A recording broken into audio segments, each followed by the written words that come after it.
The first time she saw the man, he was a statue, not of stone or bronze, but of something far heavier. Stillness. He sat on the third bench from the old oak tree, the one with the peeling green paint, and stared at the children's playground as if it held the answer to a question he'd forgotten how to ask. He wore a gray coat that cost more than her mother's car, but he wore it like a shroud. A fine misty rain began to fall, the kind that makes the world smell of wet earth and nostalgia. And the man didn't move. He didn't pull up his collar or flinch as the droplets jeweled his dark, neatly combed hair. Other park-goers scurried for cover, laughing and pulling newspapers over their heads, a flurry of motion against the gray backdrop. But the man just sat, a fixed point in a spinning world, his gaze locked on the empty swings swaying gently in the damp breeze, their chains singing a tiny, metallic dirge. A single leaf, brittle and gold, cartwheeled through the air and landed on his perfectly polished shoe. It stayed there, a vibrant speck of life on a landscape of monochrome grief. Lily, sitting under the meager shelter of the oak tree with her sketchbook clutched in her lap, drew a thick, smudgy rain cloud directly over the man's head in her drawing. It seemed to belong there. He was there the next day, and the day after that. The rain had passed, replaced by the crisp, bright light of a perfect autumn afternoon. The playground was alive now, a cacophony of joyful screams and the rhythmic creak of the seesaw. Mothers and fathers pushed swings, their faces tilted up towards their laughing children, their own laughter echoing in the air. But the man was still a statue. He sat in the exact same spot, wearing a different but equally expensive-looking coat, this time a deep navy blue. His hands were clasped in his lap, his posture immaculate, yet he seemed to be collapsing inward. He watched the children with an intensity that wasn't creepy, but deeply, profoundly sorrowful. It was as if he were trying to absorb their joy through osmosis, but his skin had become impermeable. Lily watched him from her usual spot, her crayon hovering over the page. She had drawn him again, but this time she couldn't decide on the weather. The sun was shining everywhere else in her picture, making the slide a ribbon of yellow light and the sandbox a golden shore.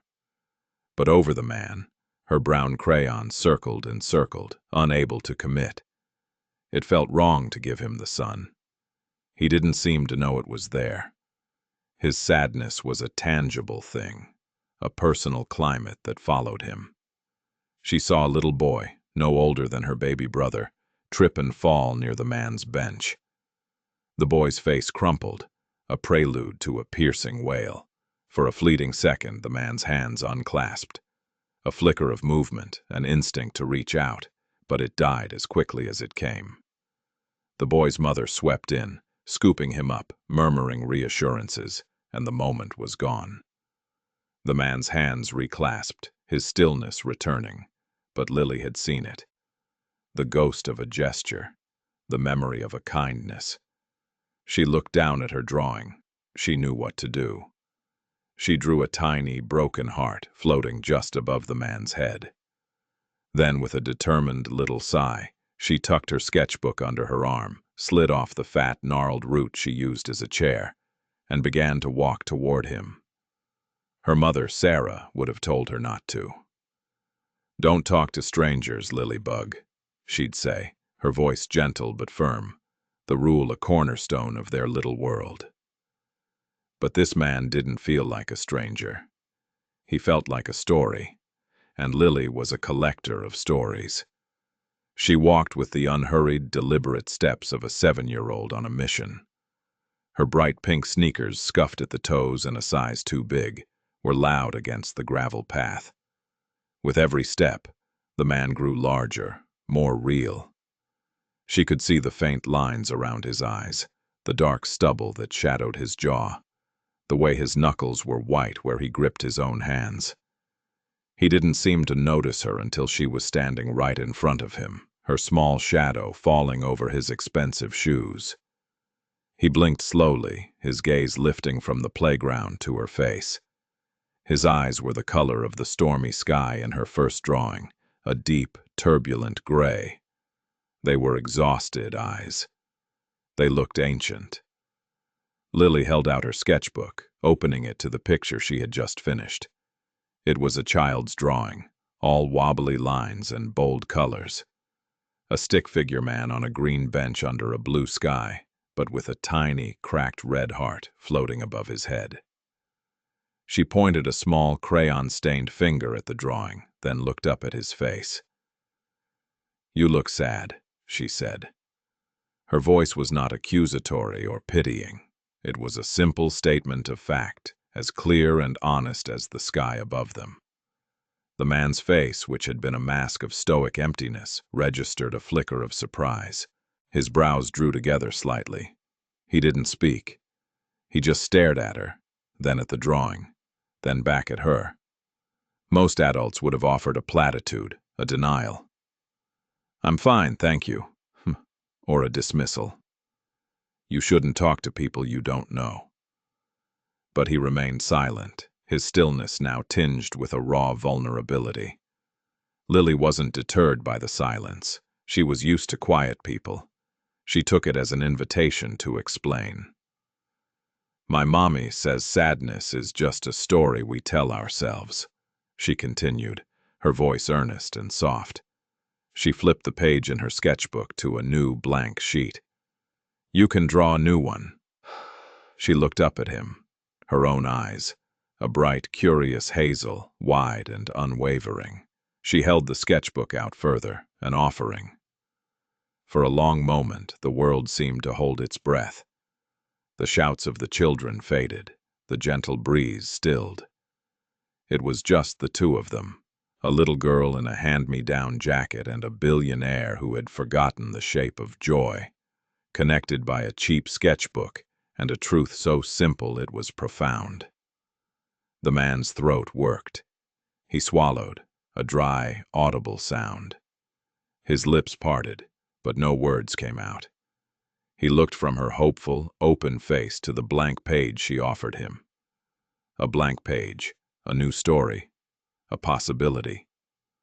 A single, traitorous tear escaped the corner of his eye and traced a slow, hot path through the cold mask of his grief. It was the first one he had shed in years. Alistair Finch had not been approached by a stranger in a public place, without a motive in over 15 years. People approached him for money, for influence, for a soundbite, for a piece of his soul they could sell to the highest bidder. They came with slick proposals, fawning compliments, or veiled threats.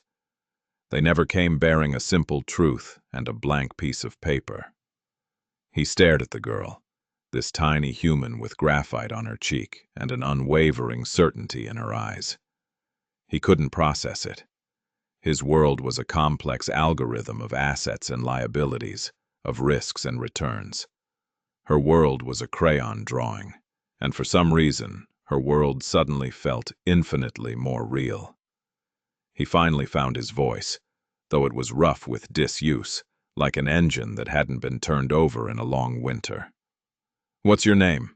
he asked, the words feeling foreign on his tongue. "Lily," she said without hesitation. "I'm 7. She didn't ask for his name in return. It wasn't a transaction. It was an introduction. He looked at the blank page she was still holding out to him. "What? What should I draw?" he asked, the question sounding absurd even to his own ears. A man who commanded boardrooms and moved markets was asking a 7-year-old for artistic direction. Lily tilted her head, considering this with the gravity of a seasoned philosopher. "Something happy," she decided. "Like a dog, or a cupcake with sprinkles. Sprinkles are always happy." She nodded, satisfied with her own wisdom. Alistair almost smiled. The muscle felt stiff, unused. The corner of his mouth twitched, a pathetic attempt at an emotion he could barely remember. He couldn't draw. He hadn't drawn anything since before. The memory, A hulking beast that was always lurking in the shadows of his mind, stirred. A small hand, warm and sticky with juice, guiding his much larger one across a page, drawing a lopsided sun with wavy rays. More yellow, Daddy. The sun isn't shy. He pushed the memory down, hard. It was a door he never opened. I'm not very good at drawing, he said, his voice flat. Lily shrugged, a small, unconcerned gesture. It doesn't have to be good, she explained patiently, as if to a toddler. It just has to be yours. He didn't take the sketchbook. The chasm between them was too vast. On her side was a world of happy sprinkles and unquestioning kindness. On his was a gray wasteland of loss and regret. But he didn't send her away either. He couldn't. Her presence was a tiny pinprick of light in an oppressive darkness, and he found himself leaning toward it, a desperate, subconscious heliotropism. Lily? A woman's voice cut through the air, sharp with anxiety. A young woman with Lily's hazel eyes and a worried line etched between her brows was hurrying toward them. She wore nursing scrubs under a thin, faded denim jacket, and her ponytail had come loose, strands of brown hair whipping around her face. Lily, what did I tell you about talking to strangers? She said, her voice a mixture of relief and reprimand as she reached them. She put a protective hand on Lily's shoulder, gently pulling her back, her eyes fixed on Alistair. They were wary eyes, assessing him in a single, sweeping glance that took in the expensive coat, the polished shoes, and the desolate look on his face. She saw danger and wealth, a combination that, in her experience, rarely meant anything good for people like her. I'm sorry, sir, she said, her tone formal and cold. She knows better. It won't happen again. Alistair stood up. He was taller than he looked sitting down, and for a moment, the power and presence that had intimidated boardrooms for 2 decades returned. The woman, Sarah, took an involuntary step back, pulling Lily closer. But then Alistair spoke, and the formidable aura dissolved. She wasn't bothering me, he said, his voice quiet. She was teaching me how to draw. Sarah's expression shifted from suspicion to confusion. She looked down at her daughter, who beamed up at her. He was sad, Mommy, so I told him he could draw a new story. Sarah's gaze softened as she looked at her daughter, a wave of fierce love washing over her. She smoothed Lily's hair, her touch gentle. Then she looked back at Alistair, her guard still up, but the hard edge was gone. Well, she said, a hint of tired irony in her voice. If only it were that easy. She gave him a final, dismissive nod, then turned, guiding Lily away. Come on, Bug, we have to get home for dinner. Lily twisted in her mother's grasp, waving back at him over her shoulder. Try the cupcake, she called out, with lots of sprinkles. Alistair watched them go, a small girl in pink sneakers and a weary woman in scrubs, until they were just a speck disappearing down the path. He sat back down on the bench. The air where Lily had stood still seemed to hold a residual warmth. He looked at the playground, at the joyful chaos of it all. For the first time, the sight didn't fill him with a hollow ache. It filled him with something else. A flicker of an emotion he couldn't name. He reached into the inner pocket of his coat, his hand bypassing the sleek, cold form of his smartphone, and found a pen. A simple, black fountain pen. He pulled a folded business report from another pocket, turned it over to the blank side, and, with a hesitant, unsteady hand, he began to draw. It was a lopsided, pathetic-looking cupcake, and he covered it in tiny, frantic dots. Sprinkles. The next day, Alistair returned to the park. It was a conscious decision this time, not the pull of a morbid routine. He sat on the same bench, but he wasn't a statue. He was waiting. He felt a nervous energy thrumming just beneath his skin, a feeling so unfamiliar he almost mistook it for anxiety. He had the crumpled business report with the cupcake drawing folded neatly in his pocket. It felt both ridiculous and incredibly important.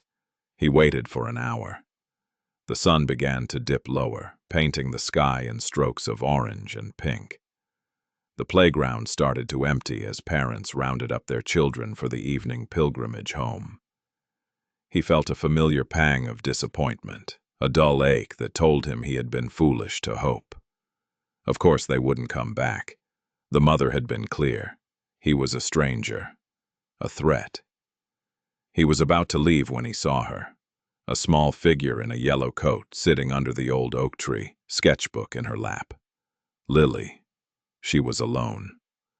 A knot of real anxiety tightened in Alistair's chest.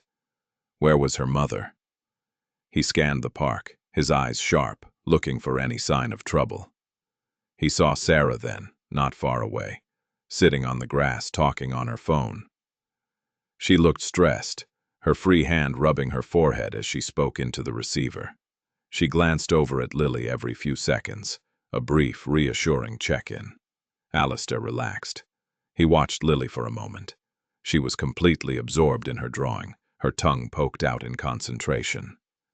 He considered walking over, but the memory of her mother's wary face held him back. He was a problem, not a solution. He had forgotten how to be a person and had become an entity, a headline, a net worth. Entities don't belong in parks.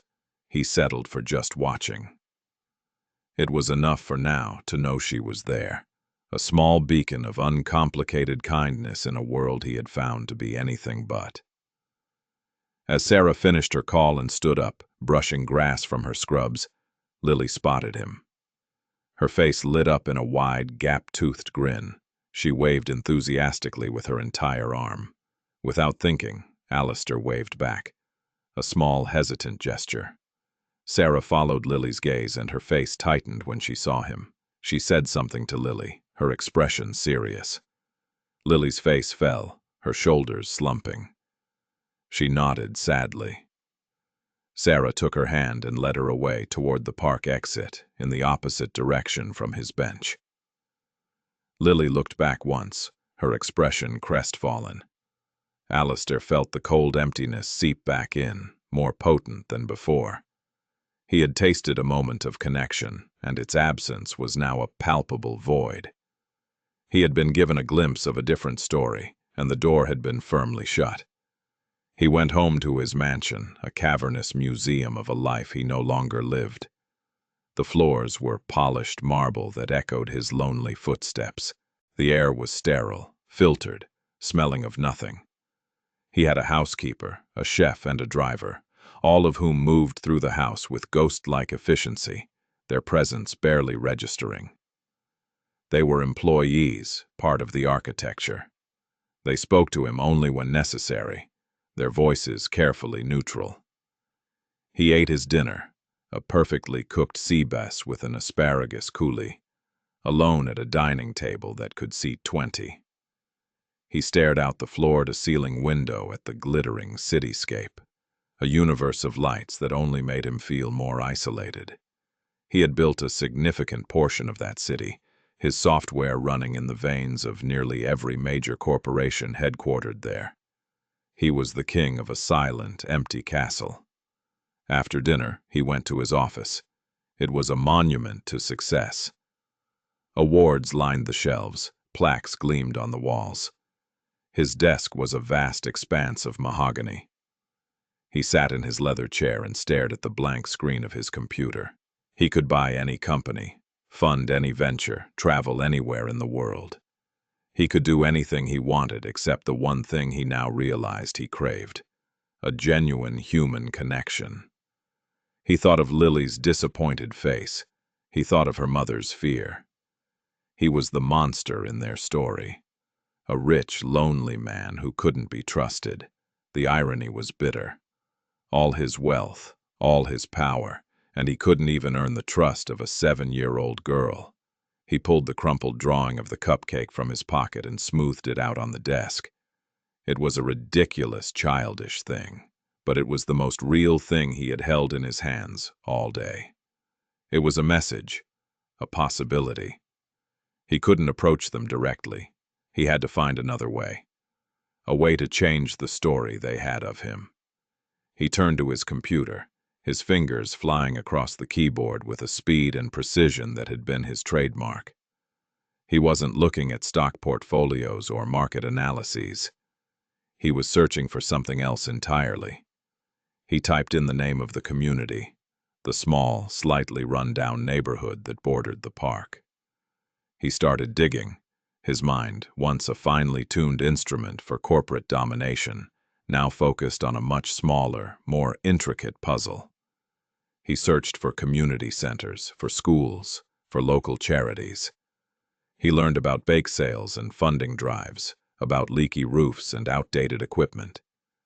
He read about the struggles of the people who lived in the small apartment buildings, people like Sarah and Lily. And as he read, an idea began to form. A new story. Not for him, not yet, but for them. A few days later, a large, unmarked van pulled up outside the Northwood Community Center, a tired-looking brick building a few blocks from Lily's apartment. Two men in plain uniforms began unloading boxes, large, sturdy boxes filled with art supplies. Not just the cheap, waxy crayons and thin construction paper the center could usually afford, but high-quality paints, thick watercolor paper, professional-grade drawing pencils, tubs of colorful modeling clay, and easels. Enough to stock their perpetually bare cupboards for a year. The center's director, a harried but kind woman named Maria, came out, her expression baffled. "There must be a mistake," she said. "We didn't order any of this." The delivery man just shrugged, handing her a clipboard. "Donation," he said. "Just sign here, anonymous donor." Maria stared at the boxes, her eyes wide with disbelief.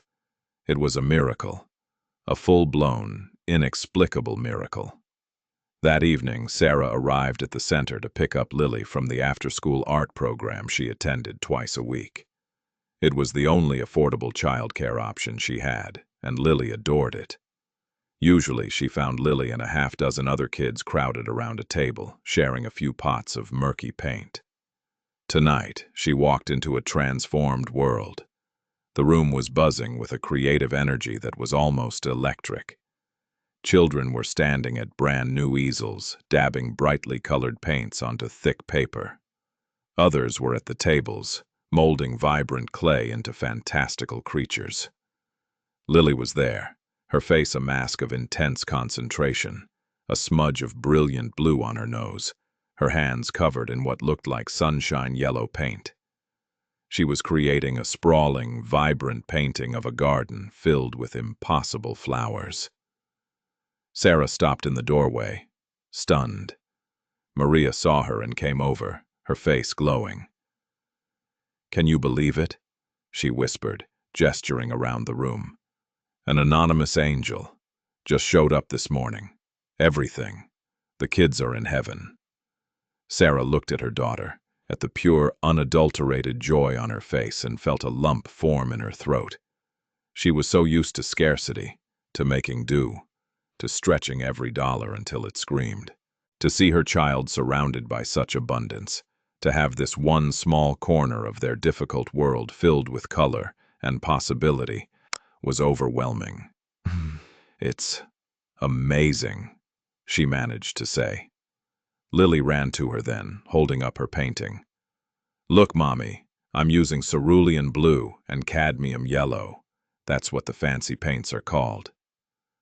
Sarah hugged her tightly, burying her face in her daughter's paint-scented hair. "It's beautiful, Bug," she murmured. "It's the most beautiful garden I've ever seen." As she walked home with Lily, who chattered excitedly about all the new colors she was going to use, Sarah couldn't shake a strange feeling. Anonymous donors. Miracles. It all felt too good to be true. And a small, suspicious part of her mind couldn't help but wonder if this particular miracle had sad, gray eyes and a fondness for a certain park bench. Alistair watched from his car, parked a block away from the community center. He had a direct video feed from a discreetly placed security camera he'd had installed on a nearby lamppost. It felt invasive, vaguely sordid, but he justified it as a necessary precaution. He needed to see if it worked. He saw Sarah and Lily emerge from the building, Lily clutching her painting like a holy relic. He zoomed in on their faces. He saw Lily's unrestrained joy. He saw Sarah's stunned, tearful smile. He felt a warmth spread through his chest, a feeling so potent it almost hurt. It was better than closing a multi-billion-dollar deal. It was real. This was the first step. He was using his money not as a shield, but as a tool. A tool to build something, not just acquire it. A tool to create joy. He spent the next week orchestrating a series of similar miracles. The small, underfunded local library suddenly received a massive donation of new children's books, filling shelves that had been bare for years. The playground in the park, the very one he had spent so many hours staring at, was quietly cordoned off one night. When the barriers came down 2 days later, the old rusted equipment had been replaced with a brand new state-of-the-art play structure, complete with a small, whimsical castle and a dragon-shaped slide. The peeling green benches were replaced with new ones, their wood smooth and unblemished. He made sure the third bench from the oak tree was an exact replica of the old one, right down to the shade of green paint. He didn't want to erase the memory of where it had all started. He never went to the park during this time. He didn't want to be seen, to be connected with the changes. He was rewriting the story, but he was doing it from behind the curtain. He became a ghost, a benevolent phantom haunting the neighborhood, but he was a meticulous ghost. Every donation, every project, was funneled through layers of shell corporations and foundations, making the source untraceable. He knew that if his name, Alastair Finch, were attached to any of it, it would become a media spectacle. It would be tainted. It would be about him, and he wanted it to be about them. Sarah noticed every change. The new library books, the stunning new playground. The whole neighborhood seemed to be getting a quiet, magical facelift. Everyone was talking about it. Rumors flew about a lottery winner, a secret philanthropist, a tech billionaire who had grown up nearby and was giving back. Sarah dismissed the last one. The tech billionaires built gleaming towers downtown, not dragon slides in working-class neighborhoods. But the suspicion lingered, a quiet hum in the back of her mind. She started taking Lily to the park more often, drawn to the new playground. And she always found her eyes drifting to the third bench from the oak tree. It was empty. The sad man was gone. A part of her was relieved. He represented an unknown, a potential threat she couldn't categorize. But another part of her felt a strange sense of loss. She had judged him so harshly, so quickly. What if she had been wrong? What if his sadness was just sadness? What if he was just lonely? She pushed the thought away. She had too many real-world problems to worry about the emotional state of a mysterious, wealthy stranger. Her rent was due. Her car was making a noise she couldn't afford to get checked, and her application for a full-time nursing position had been met with silence. She had no room in her life for mysteries. One afternoon, as Lily was gleefully conquering the new castle structure, Sarah sat on one of the new benches, sorting through a pile of mail she'd grabbed on her way out. Bills, junk mail, more bills. At the bottom of the pile was a plain white envelope with no return address. Her name and address were printed in simple, block letters. She opened it cautiously. Inside was a single gift card. It was for the largest, most comprehensive grocery store in the city, the one she always avoided because it was too expensive. The amount on the card made her gasp. It was enough to feed them for 3 months. No note. No explanation. Just the card. Her heart started to pound.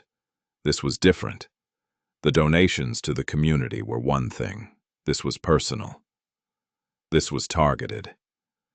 This was someone knowing who she was, where she lived. The fear she'd felt when she first saw Alistair talking to Lily came rushing back, cold and sharp. This wasn't a miracle. This was a violation. Her mind raced. Who? Why? The sad man from the park. It had to be him. He had seen them, learned their routine. He was watching them. This wasn't kindness. It was a power play. A way of showing them how small they were, how easily he could reach into their lives. Anger, hot and fierce, replaced the fear. How dare he? How dare he reduce her struggles to something that could be solved with a piece of plastic? He didn't know her. He didn't know the pride she took in providing for her daughter, the quiet dignity in their small, carefully managed life. She looked over at Lily, laughing as she came down the dragon slide. She was showing a little boy how to hold his hands up to go faster. Her daughter, so open, so trusting. A man like that could crush a spirit like hers without even noticing. Sarah stood up, her jaw set. She stuffed the gift card back into the envelope, her hands trembling with rage. She was going to find him. She didn't know how, but she would, and she was going to give this back to him and tell him to stay the hell out of their lives. Finding a man like Alistair Finch wasn't easy. He was a ghost by design. He had no public social media, gave no interviews, and his company's headquarters was a fortress of smoked glass and security. But Sarah was a nurse. She was resourceful, tenacious, and she knew how to find information. She started with a hunch. A man that wealthy, who frequented that specific park. He probably lived nearby. She started searching for property records in the affluent neighborhood that bordered the other side of the park, the one with sprawling mansions and gated drives. It took her 2 days of poring over public records online, cross-referencing names with articles about the city's wealthiest residents. And then she found it. Finch, Alistair. A massive modern estate on a secluded, tree-lined street, less than a mile from their park bench. The next Saturday, she left Lily with a trusted neighbor, a little white lie about a mandatory work seminar on her lips. She drove her rattling, 10-year-old car into the gilded neighborhood.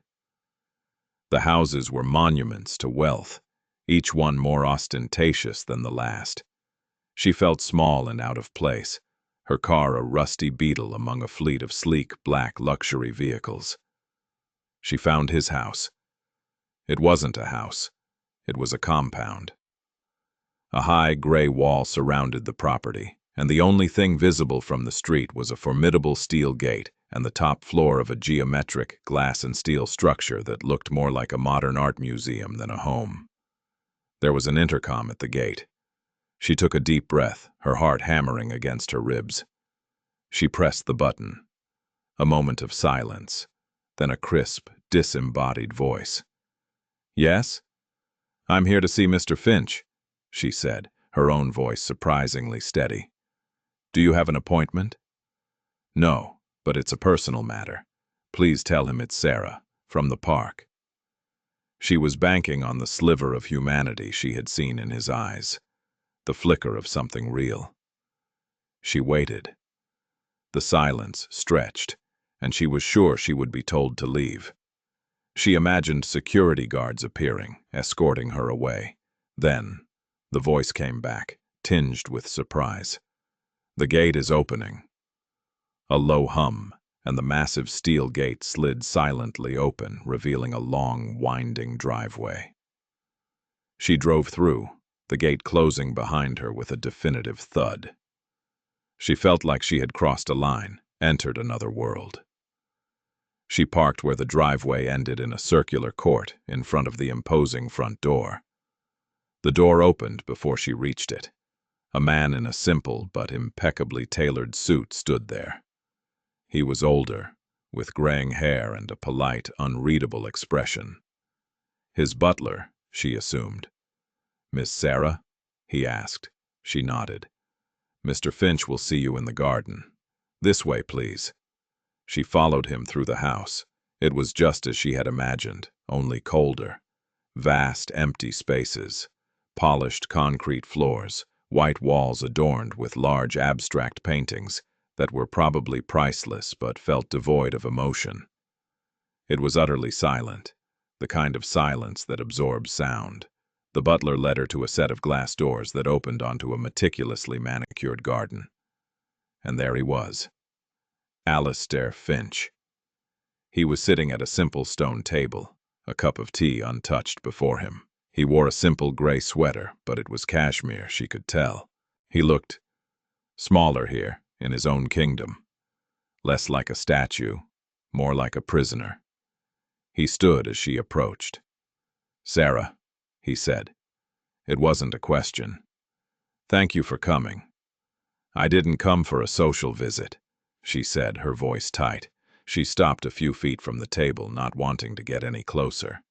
She held out the white envelope. "This is yours." Alistair looked at the envelope, then at her face. He saw the anger there, the fierce, protective pride. He didn't look surprised. He looked resigned. "I thought it might help," he said quietly. "Help?" Her voice rose, fueled by a week of anxiety and indignation. "You think this helps? Do you have any idea what it feels like to have a stranger invade your life? To have someone watching you, judging your struggles, and deciding they can just fix it all with a piece of plastic? You think my life is a problem you can just throw money at?" She was trembling now, the words tumbling out. "The community center, the library, the playground. That was all you, wasn't it? Don't lie to me." He didn't. He just nodded slowly. "Yes." "Why?" she demanded, her voice cracking. "Why us? Why our neighborhood? What do you want?" He was silent for a long moment, his gaze drifting past her to the perfect, sterile garden. When he finally spoke, his voice was raw with an emotion she couldn't identify. "Because your daughter told me I could draw a new story," he said, "and I didn't know how to start." The simple, honest answer disarmed her. Her anger, which had been a solid, righteous shield, suddenly felt brittle. She looked at him, really looked at him, and for the first time, she saw past the wealth, past the mystery. She saw the profound, aching loneliness that radiated from him like a cold aura. It was the same sadness Lily had seen, magnified 100 times in the stark emptiness of this place.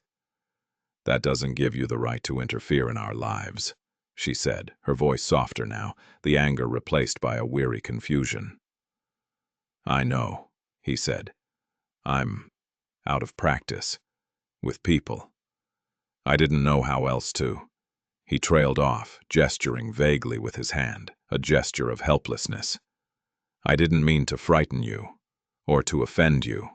I saw a need, and I have the resources. It was a simple equation for me." "People aren't equations, Mr. Finch," she said. "My name is Alistair," he corrected gently, "and I'm beginning to realize that." He looked at the envelope still in her hand. "Please, keep it. Don't think of it as from me. Think of it as from the universe. A small kindness." "I can't," she said, shaking her head. "It wouldn't feel right." "Then don't keep it for you," he said, his gaze intense. "Keep it for Lily, for the fancy paints, for sprinkles." The mention of sprinkles, the echo of her daughter's innocent words in this cold, empty garden, was her undoing. A tear she hadn't realized she was holding back slipped down her cheek. She hated that she was crying in front of him. It felt like a weakness. She hastily wiped it away. "I want you to stop," she said, her voice thick with emotion. "The donations, the watching, all of it. I want you to leave us alone." Alistair's face fell. The flicker of hope she had seen in his eyes died, replaced by the familiar, desolate gray. He looked utterly defeated. "I understand," he said, his voice barely a whisper. He had tried to draw a new story, and he had failed. He had used the only tools he had, money, and power, and they had been the wrong ones. He had only succeeded in pushing the one glimmer of light in his life further away. Sarah looked at his devastated expression and felt a pang of something she didn't want to feel. It might have been pity. It might have been empathy. She didn't know. She just knew that she had come here to fight a monster, and all she had found was a sad, broken man. She placed the envelope on the stone table. "Goodbye, Alistair," she said, and turned and walked away, leaving him alone in his perfect, silent garden. The massive gate slid shut behind her, and she drove away, the world of wealth and loneliness receding in her rearview mirror. But the image of his face, of his profound and utter defeat, was burned into her mind. The weeks that followed were gray and quiet. The strange, magical infusion into the neighborhood stopped. The world returned to its normal, predictable rhythm of struggle and small joys. Sarah tried to put Alistair Finch out of her mind. She used the gift card, her pride warring with her practicality, and practicality winning out for Lily's sake, and filled their cupboards with healthy food, fresh fruit, and even a few treats she normally couldn't afford. But every purchase felt tainted, a reminder of the man and his clumsy, intrusive kindness. Lily missed him. She would ask, in her innocent, direct way, "Why doesn't the sad man come to the park anymore?" Sarah would give her a vague, unsatisfactory answer about him being busy. Lily started drawing pictures for him again, pictures of sunny days, of smiling dogs, of cupcakes with mountains of sprinkles. She would leave them on the third bench from the oak tree, weighted down with a small stone. Each time they returned to the park, the previous drawing would be gone. Sarah didn't know who was taking them, the park maintenance crew probably, but a small part of her hoped it was him, making quiet, ghost-like visits to collect the small paper offerings. Alistair, for his part, honored her request. He stayed away. He forced himself back into his old routine. Work. Home. Silence. But the silence was different now. Before it had been a familiar, if oppressive, companion. Now it was a screaming void. He had been shown a world of color, and now he was trapped again in his grayscale existence. The drawings Lily left were his only connection to that world. He had his head of security, a discreet man named Thompson, collect them every evening after the park was empty. He had them framed in simple, light wood frames and hung them on the vast, empty walls of his office. They were a stark contrast to the abstract, expensive art that had hung there before. They were vibrant, joyful, and full of life. They were a constant, painful reminder of what he had found and lost. He realized Sarah had been right. He had treated people like an equation. He had tried to solve their problems from a distance, with money. He hadn't connected. He hadn't listened. He had just acted, a benevolent dictator of philanthropy. He had to change his approach. He had to learn to be a person again, not just a benefactor. He started small. He created a new foundation, one with a different mission. It wasn't about grand gestures and massive anonymous donations. Its goal was to foster community engagement, to empower people, not just to give them things. He called it the Sprinkles Foundation. The name was a private reminder, a secret touchstone. He didn't put his name on it publicly, but he didn't hide behind layers of shell corporations either. He was the chairman of the board, his name there for anyone who bothered to look. And he didn't just fund it. He showed up. He started attending community meetings in struggling neighborhoods all over the city. He would sit in the back of school gymnasiums and church basements, dressed in simple, anonymous clothes, and he would just listen. He listened to parents worrying about after-school programs. He listened to elderly residents talk about the lack of safe, accessible public spaces. He listened to teenagers who felt they had nowhere to go, nothing to do. For the first time in his life, he was hearing the stories of the city he owned but had never truly known. He was clumsy at it. He was awkward and quiet, but he was present. And slowly, painstakingly, he was learning. One evening, he found himself at a meeting in a familiar place, the Northwood Community Center. His heart hammered in his chest as he walked through the doors. The art room, visible through a glass window, was filled with the supplies he had donated. The walls were covered with children's paintings, a riot of joyful color. He saw one that he was sure was Lily's, a garden with impossible, vibrant flowers. He took a seat in the back of the main hall, his head down, hoping not to be recognized. The meeting was about the center itself. The building was old, and the city had cut its funding again. It was in danger of being shut down.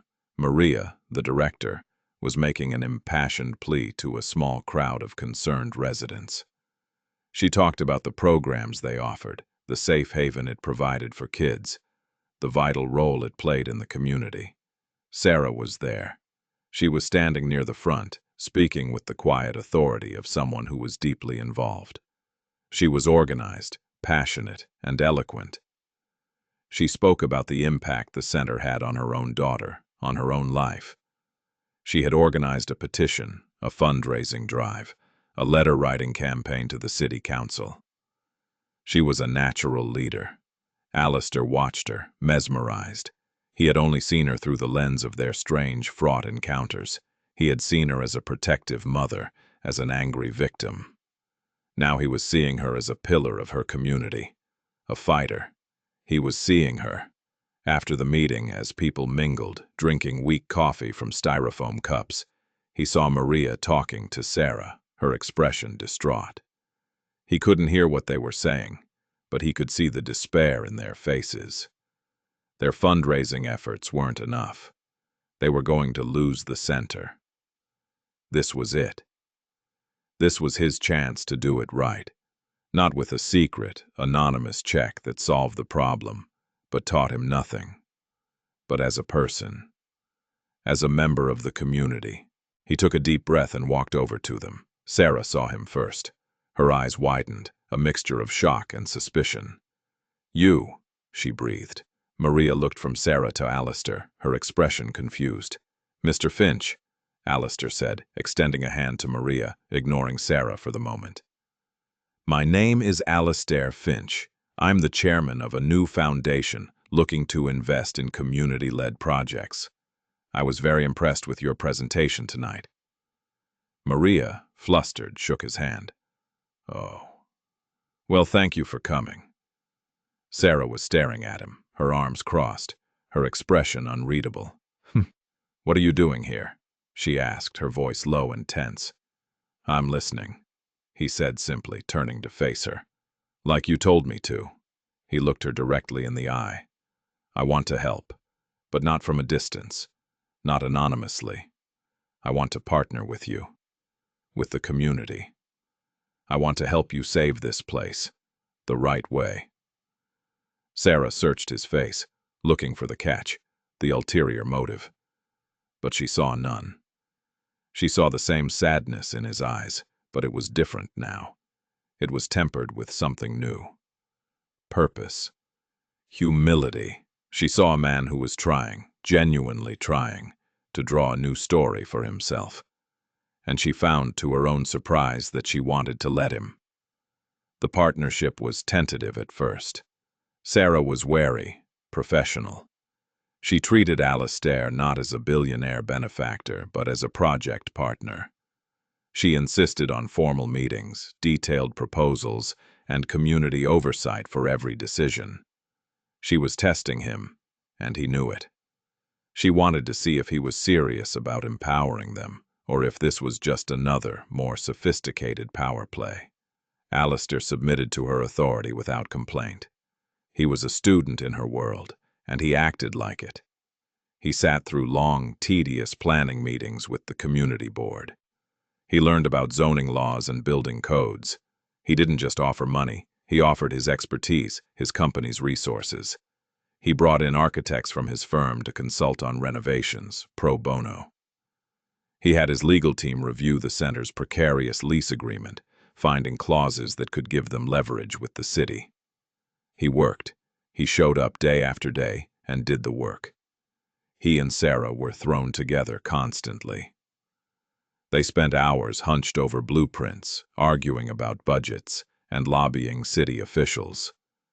In the sterile environment of conference rooms and government offices, they slowly began to get to know each other. He discovered her sharp, dry wit, her fierce intelligence, and her unwavering compassion. She discovered the brilliant, analytical mind beneath his awkward exterior, his unexpected thoughtfulness, and the deep well of grief he kept so carefully hidden. One late night, as they were packing up after a grueling meeting, she asked him the question that had been hovering between them for weeks. "The park," she said quietly. "Why were you always there?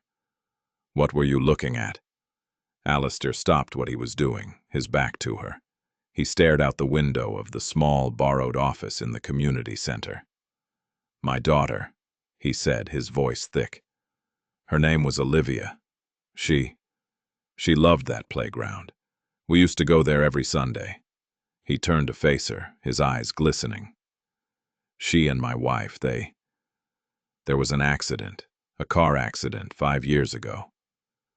He said it simply, the facts laid bare without drama or self-pity. But the pain behind the words was a palpable thing. "Olivia would have been 7 this year," he added, his voice barely a whisper. "The same age as Lily."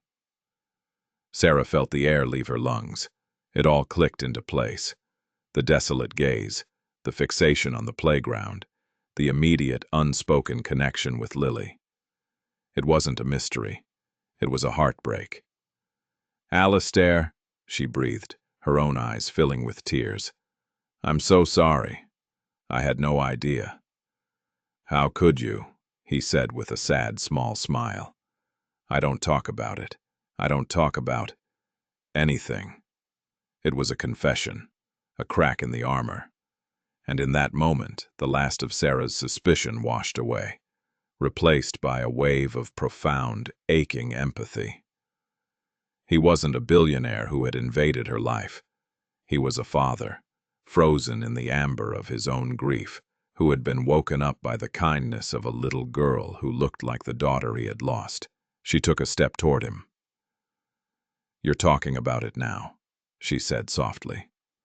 And in the quiet, dusty office of the community center they were fighting to save, they stood in a shared silence that was more intimate than any conversation they'd ever had.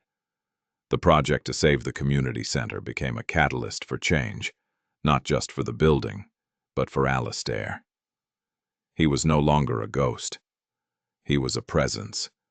People in the neighborhood got to know him. They were wary at first, intimidated by the quiet man who was so obviously from another world. But his consistent, humble presence won them over.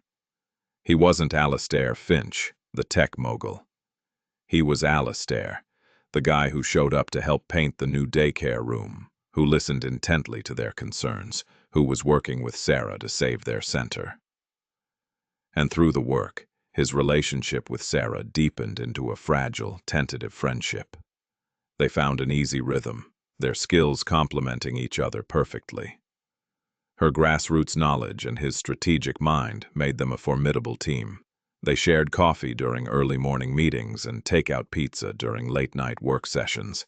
They talked about everything and nothing, about her frustrations with nursing school, about the books he was reading, about the ridiculous things their city council members said. They never spoke about what happened in the office that night, but it was always there, an undercurrent of shared understanding that had changed the dynamic between them. Lily, of course, was thrilled. "The sad man isn't sad anymore," she declared one evening after seeing him at the center, deep in conversation with Sarah over a set of architectural plans. "He's a building man now."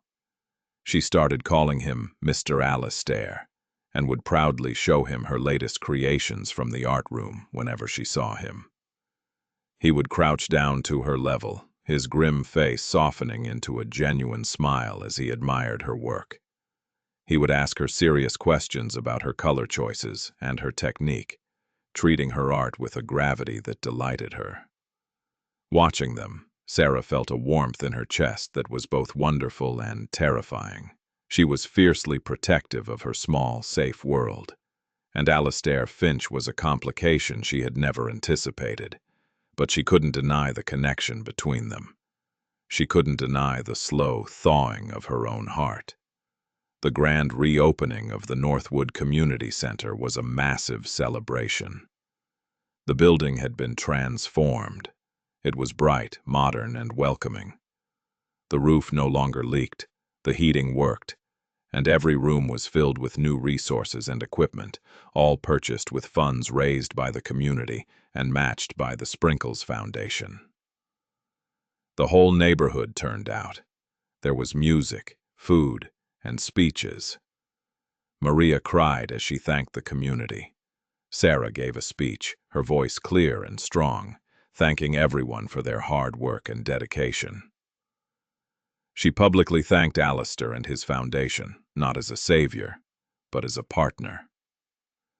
Alistair stood at the back of the crowd, uncomfortable in the spotlight. He wasn't a building man or a sad man. He felt, for the first time in a long time, like just a man. Part of something. Connected. After the formalities, he found Sarah near the new, flourishing community garden they had built out back. "You were amazing," he said. "You're the one who did all this," she replied, smiling. "No," he said, shaking his head. "We did. But you showed me how." He looked around at the happy, bustling crowd, at the transformed building, at the children running through the garden. "Thank you, Sarah." "For what?" "For being angry at me," he said, a small, wry smile on his face. "For not letting me take the easy way out. For showing me that people aren't equations." She laughed, a real, genuine laugh. "Well, you're a difficult equation to solve, Alistair Finch." "I'm told I have my moments," he said. They stood in a comfortable silence for a moment, the sounds of the party washing over them. "Sarah," he began, his voice suddenly serious, "I was wondering, now that this project is over, I'd like to continue our partnership. The foundation is always looking for new projects," she said, deliberately misunderstanding him. "No," he said, turning to face her. "Not that partnership. Ours." He took a breath. "I was wondering if you and Lily would have dinner with me sometime, not as a benefactor, not as a project partner, just as a friend." Sarah's heart did a little flip. This was the moment she had been both dreading and hoping for, the moment where this strange, complicated relationship would have to be defined. She looked at him, at his hopeful, nervous eyes. She thought of the lonely man on the park bench and the kind, determined man who stood before her now. They were the same person. A man who had been brave enough to try and draw a new story. She smiled, a slow, brilliant smile that lit up her whole face. "I think," she said, "we'd like that very much." Their first dinner was at a small, unpretentious Italian restaurant, the kind with checkered tablecloths and dripping candles. It was Alastair's choice. He had meticulously researched places that were normal and family-friendly. It was endearingly clumsy. Lily was in heaven, thrilled to be out on a real date. She ordered spaghetti and meatballs and charmed the waiter. Alistair and Sarah talked, really talked, for the first time without the specter of a project hanging over them. They learned about each other's childhoods, their dreams, their fears. It was easy, natural. It felt right. That dinner turned into many more. They became a regular feature in each other's lives. They went to museums and movies. He helped Lily with her science fair project. She helped him pick out a new couch for his cavernous living room, one that was actually comfortable. Slowly, carefully, they were building a bridge between their two vastly different worlds. He introduced her and Lily to his world, but not the world of boardrooms and black-tie galas. He took them to his private observatory upstate, showing Lily the rings of Saturn through his telescope. He took them sailing on his yacht, but it was just the three of them, a simple picnic on the water. In return, she and Lily brought him into their world. The world of noisy Saturday morning cartoons, of trips to the farmer's market, of cooking dinner together in their small, cozy kitchen. He learned that he was surprisingly good at making pancakes and terrible at folding fitted sheets. He discovered the simple, profound joy of reading a bedtime story to a sleepy 7-year-old. His house, once a silent, sterile museum, began to change. Lily's artwork was now framed and hung in every room. A half-finished Lego castle sat on the priceless Persian rug in the living room. The air, once odorless, now sometimes smelled of Sarah's lavender perfume or the faint, sweet scent of Lily's shampoo. The house was slowly, miraculously becoming a home. But their burgeoning relationship was not without its challenges. The outside world was a constant pressure. The first time a paparazzo snapped a picture of them at the park, the story exploded. Mystery woman thaws billionaire's frozen heart, one headline screamed. From Scrubs to Riches, a modern Cinderella story, read another. The stories were invasive, inaccurate, and humiliating. They painted Sarah as a gold digger and him as a lonely eccentric. The intrusion was a harsh reminder of the chasm that still existed between their lives. Sarah was shaken. She was a private person, and the sudden, harsh glare of the public eye was terrifying. She felt her old fears creeping back. Was this world really one she could belong in? Was she strong enough to withstand it? Alistair was furious. He used his immense power to kill the stories, threatening lawsuits and pulling advertising from the offending tabloids. But he knew it was a temporary fix. "I'm so sorry, Sarah," he said, his face grim. "This is my world. This is the price of being with me." "It's not your fault," she said, but her voice was strained. I don't know if I'm built for this, Alistair." It was the first serious test of their relationship. He was terrified of losing her, of retreating back into his gray, silent world. But he knew he couldn't protect her from it. All he could do was stand with her. "We don't have to live in my world," he said, taking her hands, "or in yours. We can build our own. Together. Just tell me what you need." And so they did. They learned to navigate the treacherous waters of his public life. They created a bubble of privacy around themselves, avoiding the trendy spots where they were likely to be seen. He hired a security detail, not to intimidate, but to create a buffer, to allow them to live a semblance of a normal life. And Sarah, in turn, found a strength she didn't know she had. She refused to be defined by the headlines. She continued her nursing studies, she stayed active in her community, and she held her head high. She was not a Cinderella. She was a queen who was building her own castle right alongside his. One day, a new crisis emerged, one that had nothing to do with paparazzi and everything to do with the harsh realities of the world they both came from. A letter arrived at Sarah's apartment building. It was from a new property management company.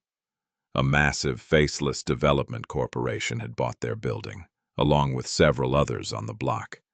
They were terminating all leases. The tenants had 60 days to vacate. The building was slated for demolition, to be replaced by luxury condos. Panic and despair ripped through the building. Most of the residents were like Sarah, working-class families, elderly people on fixed incomes. They had nowhere to go. The city's housing market was brutal, and finding an affordable apartment in 60 days was an impossible task. The community Sarah had fought so hard to build was being torn apart. Sarah was devastated, but her devastation quickly turned to a familiar, fierce anger. She immediately started organizing the tenants. They formed a committee, sought legal advice, and planned a protest. Alistair learned about the situation when he came over for dinner and found Sarah's small apartment filled with worried, angry neighbors, all huddled around her kitchen table. He listened quietly as they laid out their predicament. The name of the development corporation caught his ear. It was a subsidiary of a larger conglomerate owned by a man named Marcus Thorne, a ruthless corporate raider and an old business rival of Alistair's. Thorne was a shark who smelled blood in the water, buying up undervalued properties and displacing entire communities for profit. This wasn't just a housing crisis. For Alistair, it was personal. He saw his chance to fight a different kind of battle, not in the boardroom, but on the streets, for the homes of the people he had come to care about. "He's not going to win," Alistair said, his voice quiet but laced with steel. Everyone turned to look at him. "I know this man. I know how he operates. He preys on the vulnerable because he thinks they won't fight back. He's about to find out how wrong he is." The old Alistair would have simply written a check. He would have bought the building from Thorne at an inflated price, a simple, clean transaction. But the new Alistair knew better. This wasn't a problem to be solved with money. It was a fight to be won with people. He didn't offer to save them. He offered to fight with them. "My legal team is at your disposal," he told the tenants committee. "My corporate research department will dig into every deal Marcus Thorne has ever made. We will find his weaknesses. We will find his violations. You have the passion and the moral high ground. I have the resources to give you the weapons you need. Let's go to war." The fight was brutal and ugly. Thorne's company played dirty, using intimidation tactics and legal loopholes to try and break the tenants' resolve. But they underestimated their opposition. With Sarah's passionate community organizing and Alistair's strategic and financial firepower, the tenants of Northwood became a force to be reckoned with. They organized protests that drew media attention. Alistair's researchers uncovered a pattern of code violations and shady dealings in Thorne's other properties, which they promptly leaked to the press. The story shifted. It was no longer about a routine development project. It became a David and Goliath story, a battle for the soul of the city. Alistair and Sarah were at the heart of it, a constant presence at rallies, in legal meetings, in City Hall. They were a perfect team, their different strengths merging into one. One evening, after a particularly draining day of protests, they were sitting in Sarah's apartment, exhausted. Lily was asleep in her room. "You know," Sarah said, looking at him with a tired, affectionate smile, "you're a much better community organizer than you are a billionaire." He laughed. "I had a good teacher." He grew serious, taking her hand. "Sarah, whatever happens with the building, I want you to know." "I know," she said, squeezing his hand. "Me too." The turning point came when Alistair's team discovered a major environmental issue with the land the building was on, a detail Thorne's company had illegally failed to disclose in their development application. It was the leverage they needed. Faced with a massive lawsuit, a PR nightmare, and the threat of a citywide investigation, Marcus Thorne finally folded. He agreed to sell the building, not to Alistair, but to a newly formed non-profit housing trust that the tenants, with Alistair's help, had established. They owned their homes. They had won. The celebration party was held in the courtyard of the apartment building. It was a joyous, emotional affair. The entire community was there, celebrating their improbable victory. Alistair and Sarah stood to the side, watching. Lily ran up to them, her face beaming. She was holding a piece of paper. It was a new drawing. She handed it to Alistair. It wasn't of a cupcake or a dog. It was a picture of the three of them, a stick-figure man, a stick-figure woman, and a stick-figure girl. They were holding hands, and over their heads, Lily had drawn a big, bright, beautiful sun. "It's our new story," she said proudly. Alistair looked at the drawing, then at Sarah, his eyes shining with a love and gratitude so profound it left him breathless. He was no longer the sad man on the park bench. He was home. Sarah leaned her head on his shoulder, her own eyes filled with tears of joy. "Yes, Bug," she whispered, her arm circling his waist, pulling him close. "It's our new story."